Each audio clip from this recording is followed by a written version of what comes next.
right, everybody, we know it's late in the day, so we do have an interactive session for you coming up.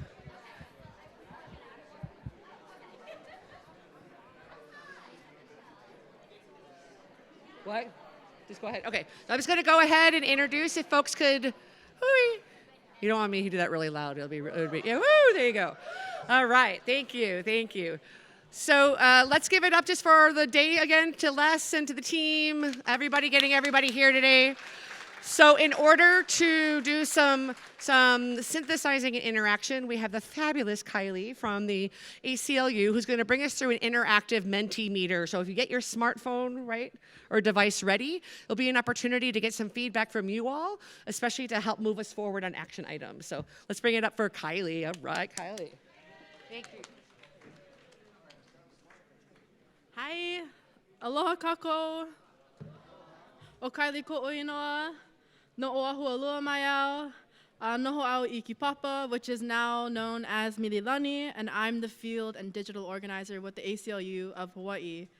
And I'm here to facilitate us through a super fun activity called Mentimeter. And it's a program that basically allows us to gather everyone's thoughts through a survey live so that we can all access it by typing in the link. I can't read the link from here, but it's at the very top of this screen.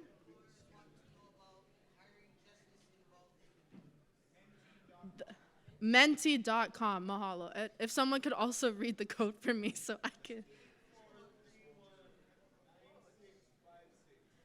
8431 9656.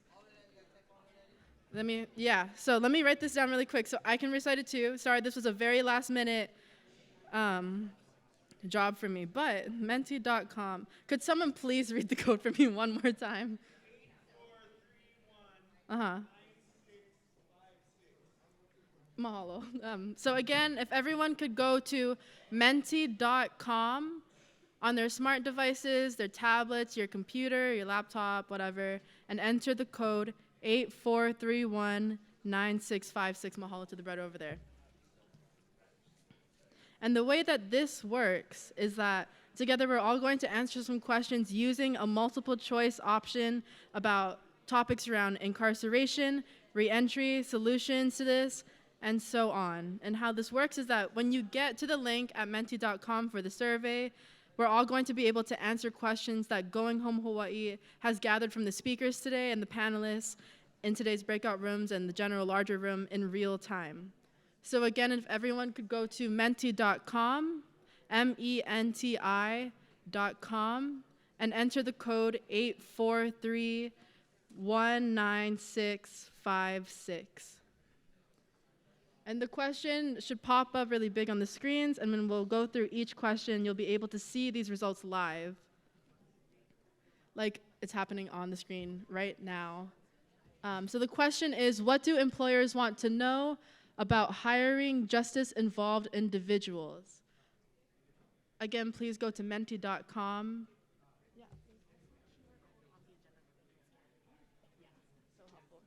Thank you. There's also a QR code on the agenda that you can scan using your phone, so you don't have to type in everything that I was just saying.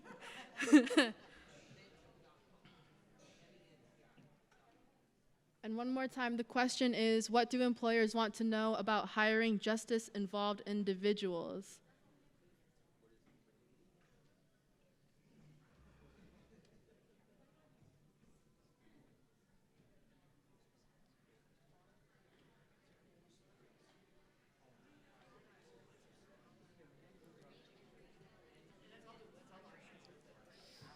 And if you can read on the screen, as the screen and the rectangles on the screen are moving, those are the answers that are coming from you folks. So for example, I'm seeing type of offense, liability, can you be better?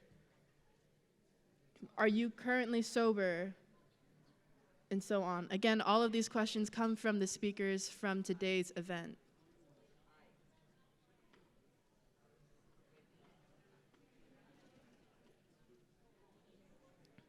I'm going to give people one more minute for this one because we have 14 questions in total, so we can get to all of them. Oh. Clicker.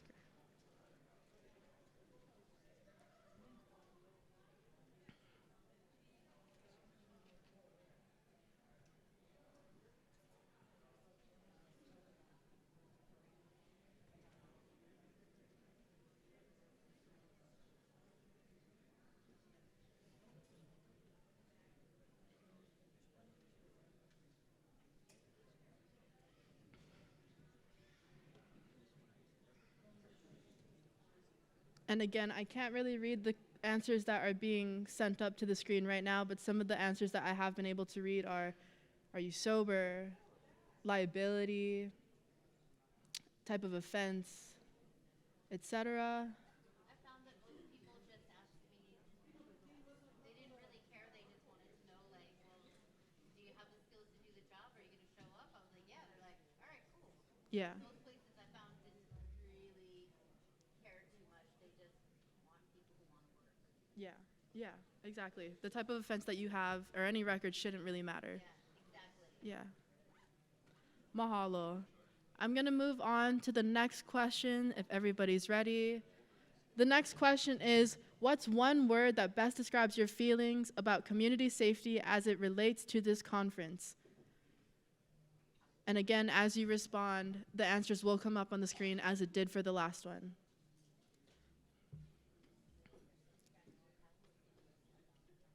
I'm seeing priority, content, or consent, progress, needed, hopeful, outdated, hopeful, hope, progress. Hopeful is the big word today. I'm loving these words that are on the screen right now. Balance, change, unknown. This is a lot of words moving really fast for me, guys. But yeah, please keep adding on.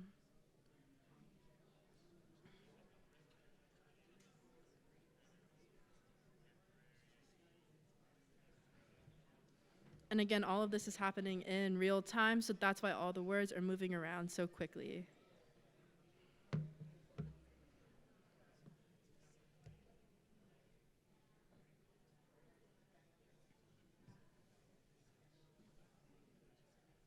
And again, the question is, what one word best describes your feelings about community safety as it relates to this conference?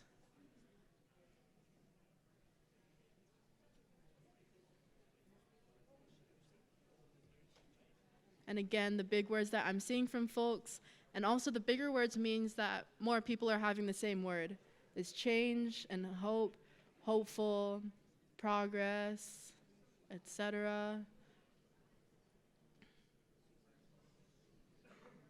And I love that this keeps moving and getting responses from people, so mahalo. I'll give folks 1 or 2 more minutes.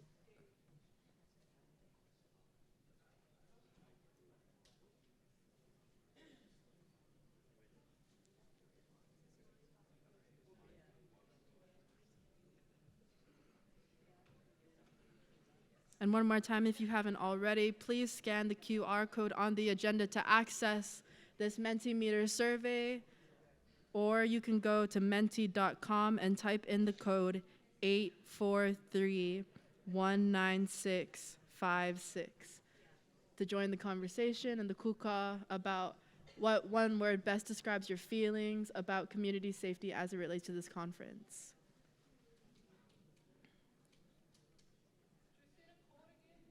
Sure. 843-19656.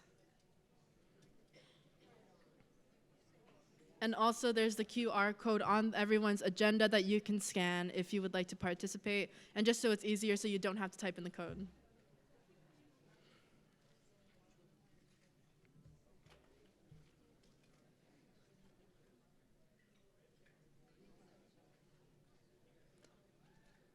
All right, and it stopped moving, so I think it's fine to move on to the next question. Mahalo everyone for contributing.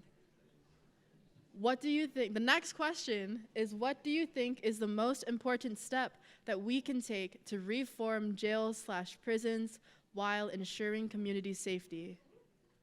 Again, the question is, what do you think is the most important step that we can undertake to reform jails and prisons while ensuring community safety?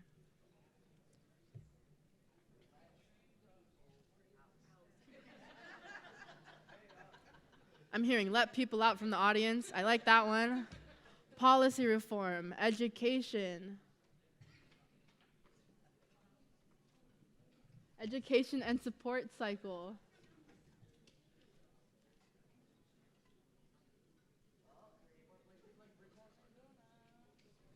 More policy reform. Housing, programs. Focus on getting people to treatment rather than incarceration. Also love that one. Transparency is a big one. Housing. Employment, advocacy. Language. I think it says language, sorry if I'm wrong.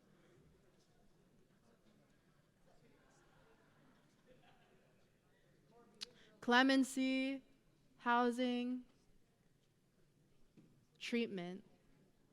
Again, the big answers that I'm seeing is housing, education, treatment, reform, policy.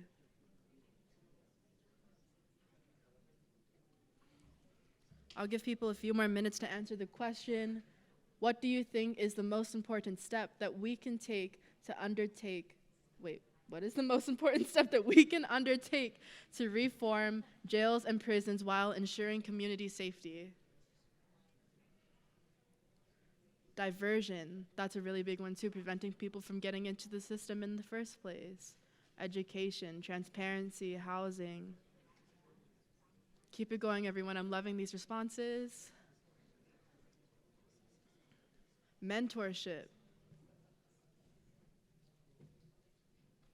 Mental health care. Pu'uhonua mindset.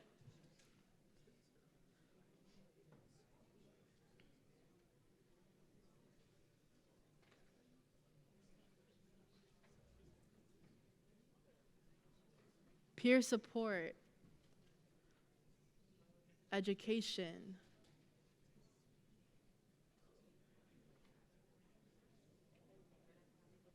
Diversion to avoid incarceration to begin with.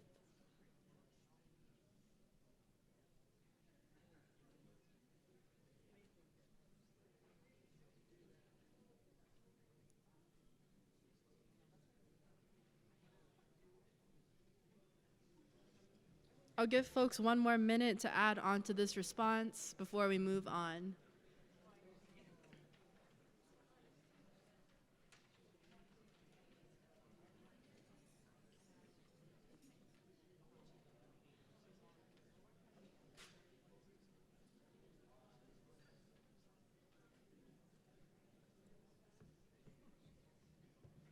Money. Yeah, that's a big one. Peer support. Communication. And again, some of the answers that we've received previously for this answer: education, housing, peer support, mental health support.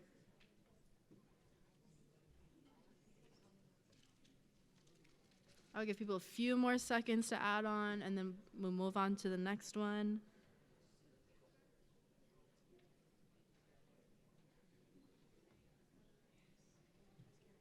And land back.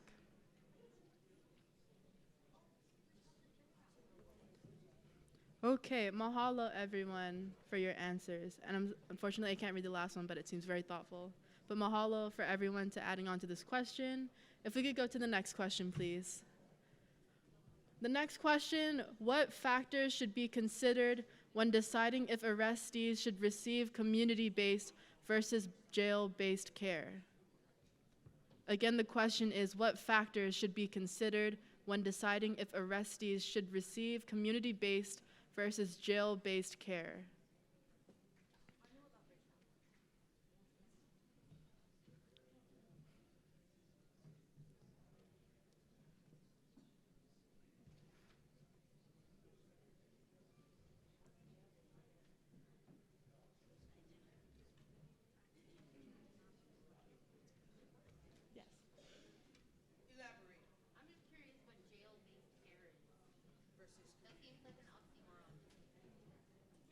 That's an excellent point. I didn't come up with these questions, unfortunately. I'm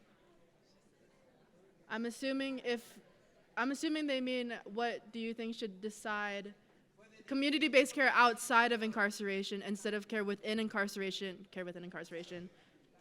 just incarceration, basically. And I'm loving that these answers are long.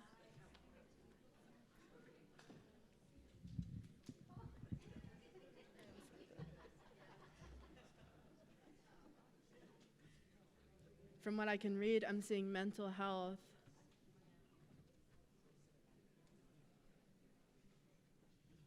Support system, community of care, violence, family circumstances, zip code.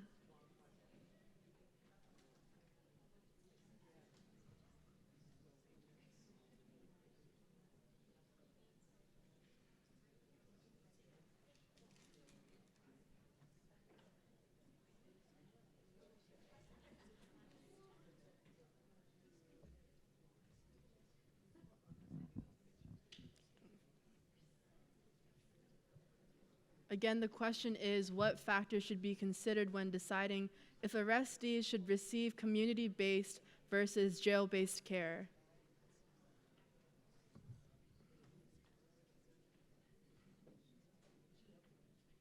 And I'll give folks 1 more minute to answer this question.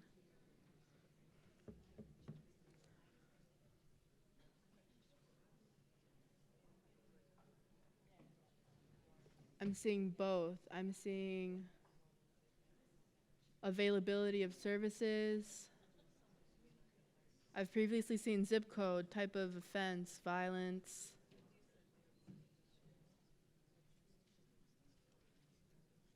They need one in both situations. I'll give people a few more seconds to answer this before we move on to the next one.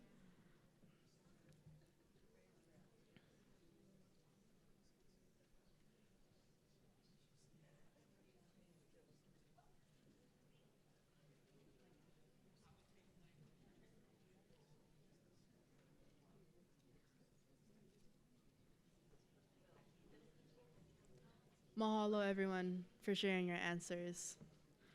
And if we can move on to the next question. The next question is, what one word best describes your feelings about community safety as it relates to this conference? Sorry? Oh, yeah. Oh, could we move to the next one that I'm hoping is different?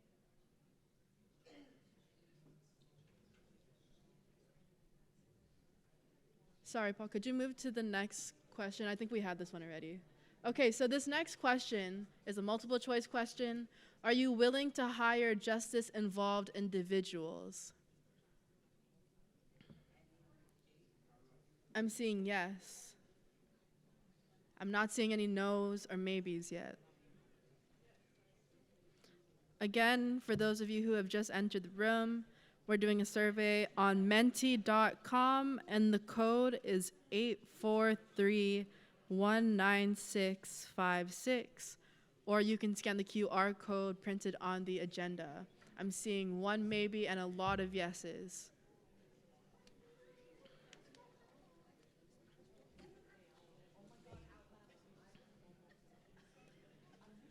I'm loving this response right now. I'm seeing a lot of yes.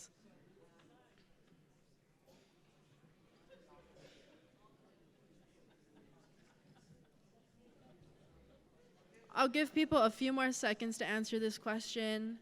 It's a multiple choice one. If you go to menti.com and scan the QR code on the agenda, the question is, are you willing to hire justice-involved individuals?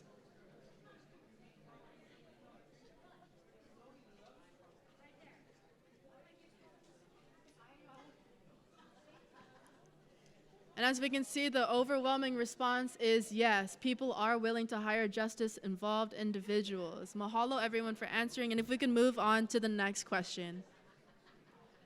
So the next one is another multiple choice for people on the menti.com survey. This question asks, what are the biggest barriers to employment for justice-involved individuals? I'm seeing stigma.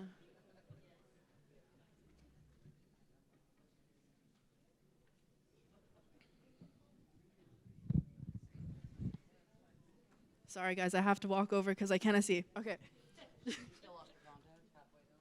No, I put it back in. Okay.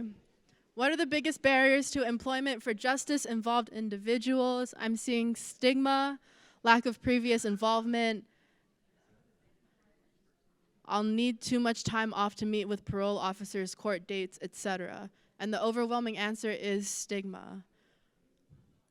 I'll give people a little more time to answer the question.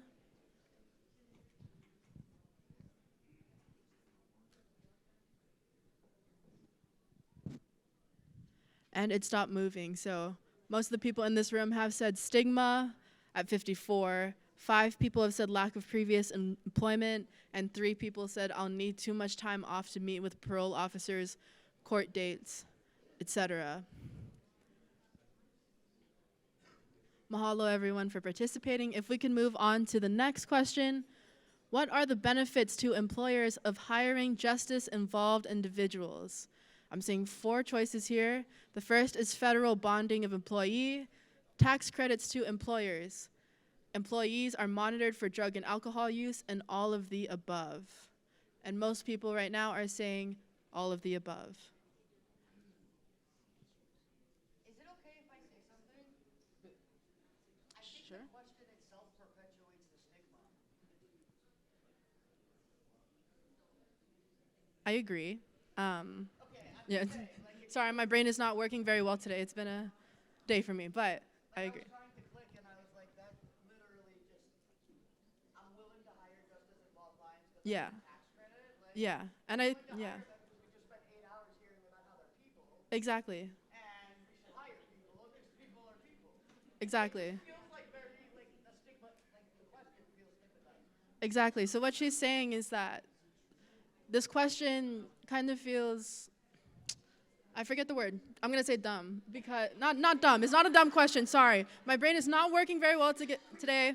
Apologies, but just a redundant question because justice-involved individuals, as we've been discussing for this entire day, are still humans. They still deserve to be hired by people. It shouldn't matter if you have a record.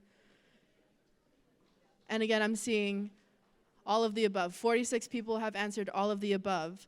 4 people are saying employees are monitored for drug and alcohol use. 1 person answered tax credits to employers, and 5 people answered federal bonding of employee. I'm gonna give people a couple more seconds to answer if they need to. And again, the overwhelming answer I'm seeing is all of the above. If we can move on to the next question, please. The next question, which policy issue are you most likely to support in the 2024 legislative session and beyond? And the text is real tiny on this one, so you can't really see from your point of view, but I'll read it. The first one is bill reform. Reduce the number of people locked up in our jails while awaiting their day in court. 2, compassionate release, only release of terminally ill, elderly, very sick, or incapacitated people. The third is clean slate, which is the automatic expungement of criminal records after people have paid their debt to society and a period of time has passed. 4, probation and parole reform, reducing the length of supervision and incarceration for technical violations of probation and parole. And 5, free prison phone cells. Ikalamai for all my speaking errors. And the overwhelming answer I'm seeing right now is clean slate, which is again the automatic expungement of people's records after they've paid their debt to society after a certain period of time. And if you want to learn more about that, the ACLU table has a lot of information on that. And we love talking about it.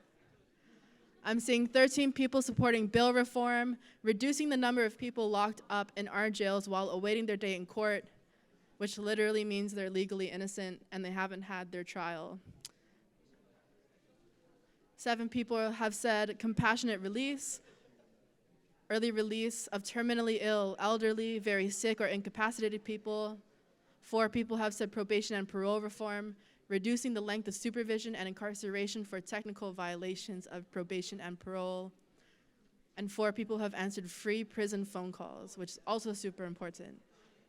And 22 people have answered clean slate.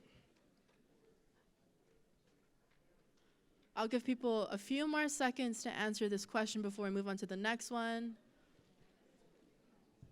And the question again is, which policy issue are you most likely to support in the 2024 legislative session and beyond?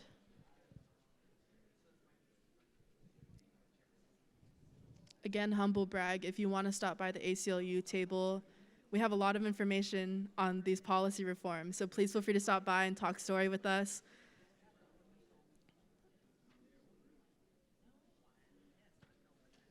And one more time, the biggest answer is clean slate that I'm seeing on the screen. 30 people have answered clean slate, the automatic expungement of people's records after a certain period of time. 17 people have said bill reform. 9 people have said compassionate release. 7 people have said free prison phone calls. And 4 people have said probation and parole reform. So mahalo everyone for answering. This is very helpful information for everyone, I hope. If we can move on to the next question.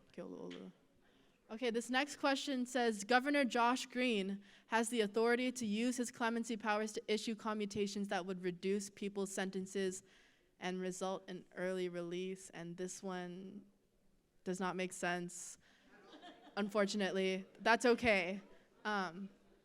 Personally, I think he should use his clemency powers, yes. Let's just say all the options are yes. Yeah. And again, everybody's saying yes, that's so crazy. But yeah. If any of you are Josh Green's bestie, please tell him we want clemency. And also feel free to stop by the ACLU table to learn more about clemency. And everybody's saying yes. That makes me very happy to see, even though I just made that up. Mahalo, everyone. We can move on to the next question. The next question is, how can access to stable permanent housing contribute to successful reintegration for justice-involved individuals? And the first option is providing a sense of stability and security. The second, facilitating job search and employment opportunities. The third is reducing the risk of recidivism. And the fourth is supporting family reunification. Same, all of the above. But I'm seeing a lot of people answering providing a sense of stability and security, reducing the risk of recidivism.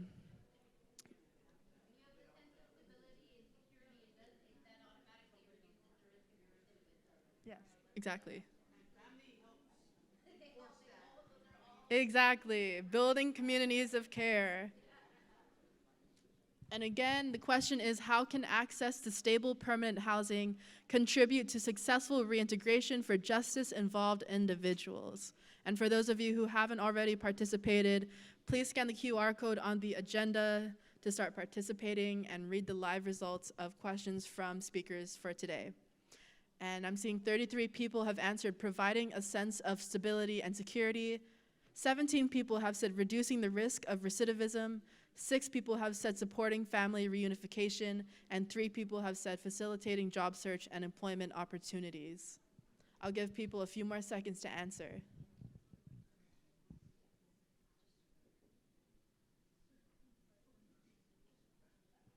Again, the question is, how can access to stable permanent housing contribute to successful reintegration for justice-involved individuals? And the most picked option is providing a sense of stability and security and reducing the risk of recidivism. Mahalo everyone for answering, and we can move on to the next question.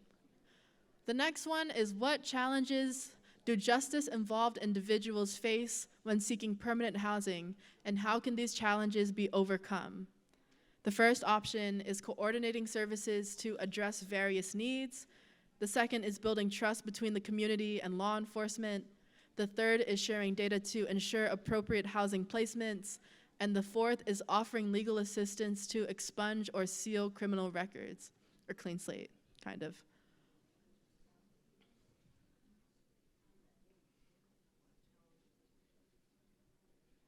Again, the question is, what challenges do justice-involved individuals face when seeking permanent housing, and how can these challenges be overcome?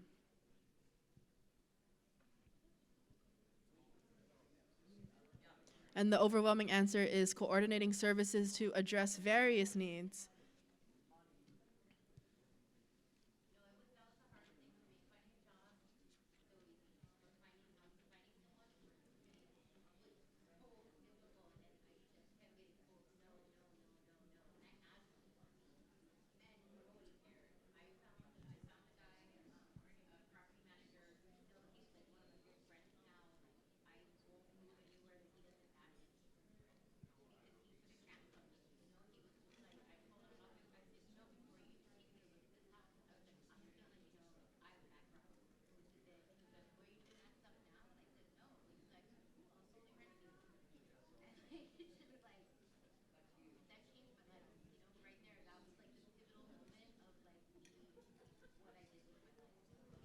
I'll give people a few more seconds, and mahalo to the sister over there for sharing her story about housing and the difference that having housing makes for people. And the overwhelming answer, once again, is coordinating services to address various needs by 38 people, 39. 7 people said offering legal assistance to expunge or seal criminal records. 8 people have said building trust between the community and law enforcement. And 6 people have said sharing data to ensure appropriate housing placements. I'll give people a couple more seconds if they want to answer. Mahalo, everyone, for participating. I think we have just a couple more questions if we can move on to the next one. The next question is, in your experience, what is the relationship between someone's housing or health needs and their involvement with the justice system? One more time, in your experience, what is the relationship between someone's housing or health needs and their involvement with the justice system?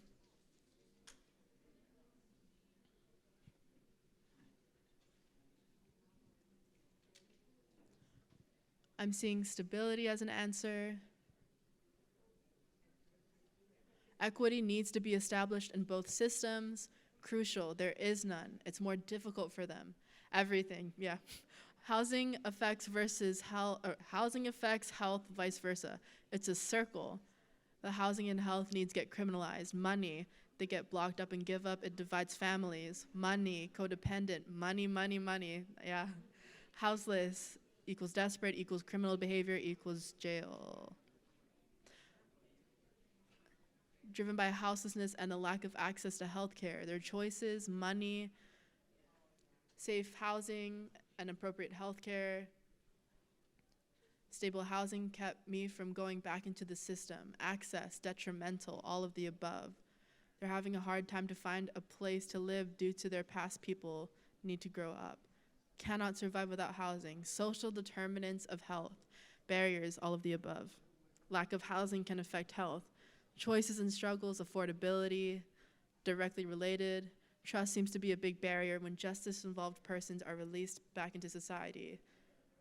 Again, the question that people are responding to is, in your experience, what is the relationship between someone's housing or health needs and their involvement with the justice system?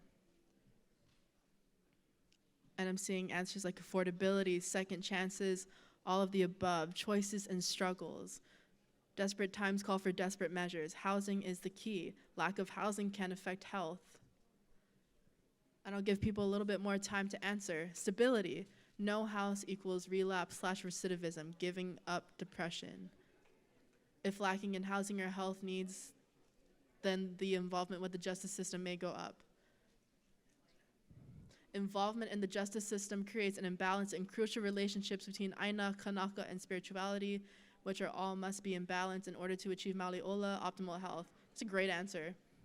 We will miss the speakers because, oh, my bad. Okay, couple more seconds. Call them I. Thank you someone for the time reminder, because I do need that. I'll give people one more second.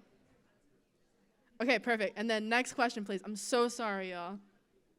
The last question, what do you think would happen if we improve the coordination of services for people involved with the justice system? And I'll give people like 1 minute. Or 1:30, I don't know what time it is. Again, the question is, what do you think would happen if we improve the coordination of services for people involved with the justice system?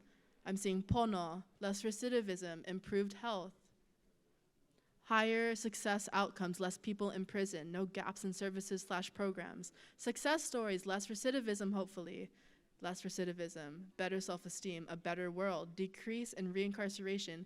We'd improve society and in turn start to tackle other issues in society so many more people would be part of the solutions. Transparency, less of our people in jail, less recidivism. It would definitely provide those in need with much needed services. Generational cycles end. Peace of mind, success, more people housed, better chance at reintegration, better transition in general. We will have pono in our community.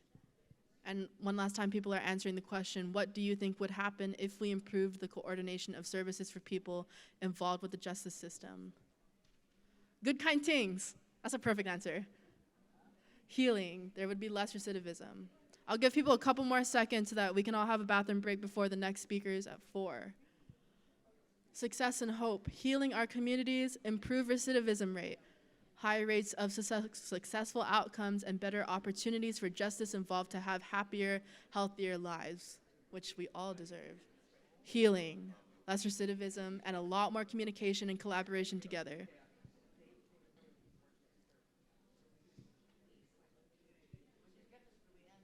Sorry, we're actually And- ending yeah. right after you, so as soon as you're done, Yeah, no, okay. we don't have any more speakers, except for good at the end. Oh, okay. So we have an end to do, yeah. So whenever Okay. you're ready. Okay, sorry. I'll give people one more second.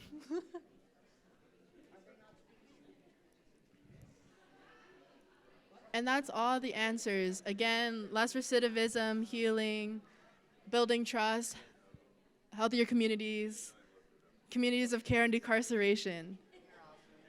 And that is my time for today. Kala mai for this. Mahalo, everyone. Thank you. Oh no, that was great. Thank you very much, Kylie. And this time of day, it's really helpful to have interaction. So we have 2 last things to do. First, I'm going to give the microphone over to these 2 amazing women over here, Momi and Zoe, to share a few words from their own experience. We heard from them in the film, but want to give them a couple of minutes. And then we're going to end, I believe, with Lily Noy doing a closing protocol. But just, again, wanted to give an opportunity to really end with the voices of those that were all here today to support. Thank you. I just really wanted to say one thing because I feel like this is going home, and I know going home is a thing, but really going home and being able to have a home is such a thing. When you come out of prison and that's the only place you've been able to call home, and then you've got nothing because you've been there for how many years, and you lose everything, and you lose family members, and you lose your connection to society. Being able to have a home was one of the most difficult things, one of the most difficult barriers I know I have. I know Momi's still having it, and she's been out for years, and she's still having a hard time finding a home. And having a place to call home, that can change your whole life. I was just telling them it's a pivotal moment for me is when I found a property manager who was willing to take a chance on me and give me a place to live when everybody just kept telling me no based on my history. They didn't care about anything else. I had money, I had a job. They're like, well, oh, you have a criminal history, we can't rent to you.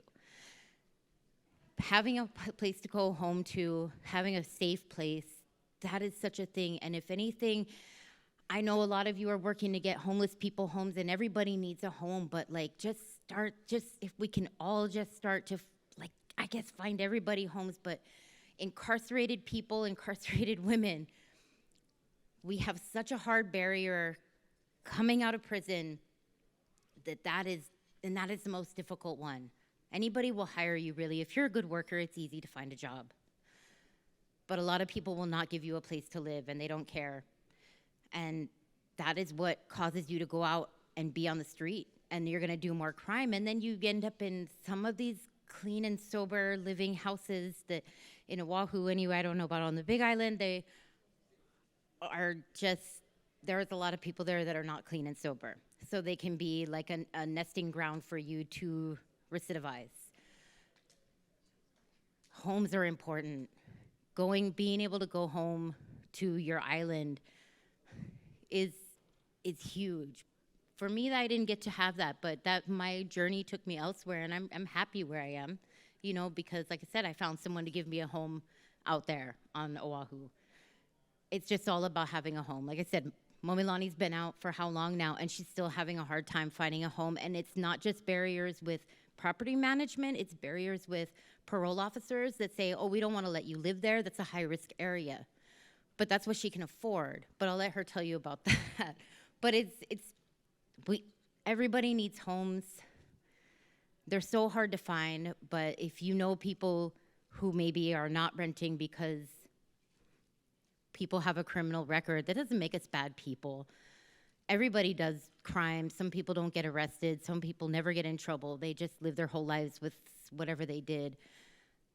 I got arrested one time in my life. And yeah, it wasn't, I did bad things, but doesn't make me a bad person.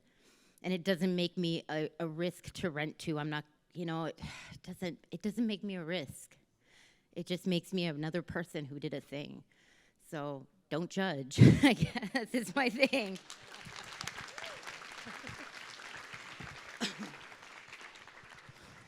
Hello again.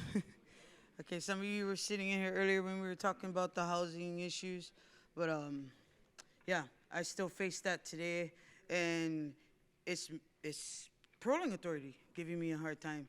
I found places to rent to us, and they don't meet their expectations, but they're within my budget, so we gotta find a compromise, you know, or you're okay with me, what they call it, couch surfing, because that's considered homeless. I can get a letter of verification of homelessness just by saying I sleep on my grandma's couch, you know. But at the same time, I also have a hard time saving money because I also have to help pay for my wife's expenses because she's outlasted her parole help. You know what I mean? So they expect us to save, and yet they want us to get on our feet. It's a lot harder, and I have a good job. You know? So I have 2 jobs. So I go to school, and everybody's like, "Oh, you go to school?" I go to school because I feel like the degree is going to help people take me more seriously. You know, because they don't take me serious right now, and it's because they still see me as a felon.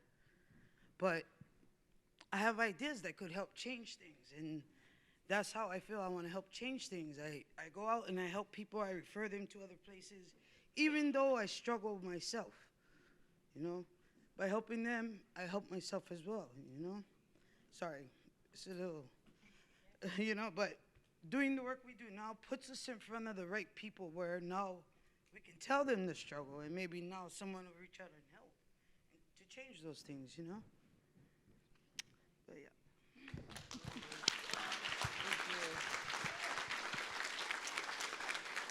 All right. One last time for applause for Les and the team of Going Home Hawaii and the board. Awesome day, Les. Did you want to say any final words? And then we'll turn it over to Lilinoe. Thank you, Les. Thank you, Heather, for leading us through the day. And thank you all here for sticking it out to the very end. Wish everybody a safe drive home or a flight home. I know some of you have come from I think as far as Ohio and California and Oahu, and even from Maui and Kauai. So all over. Thank you for coming. Again, we really appreciate all of you. Thank you for all of lived experience persons that came today. That was one of our big goals, and we had a lot of attendance from that. So lived experience voices do count. I am one of them. So not many people know about that, but I'm here. And look at all of this. And so all of you can do all of that too. All right, so we're going to close with Lilinoe is going to close for us. Again, mahalo.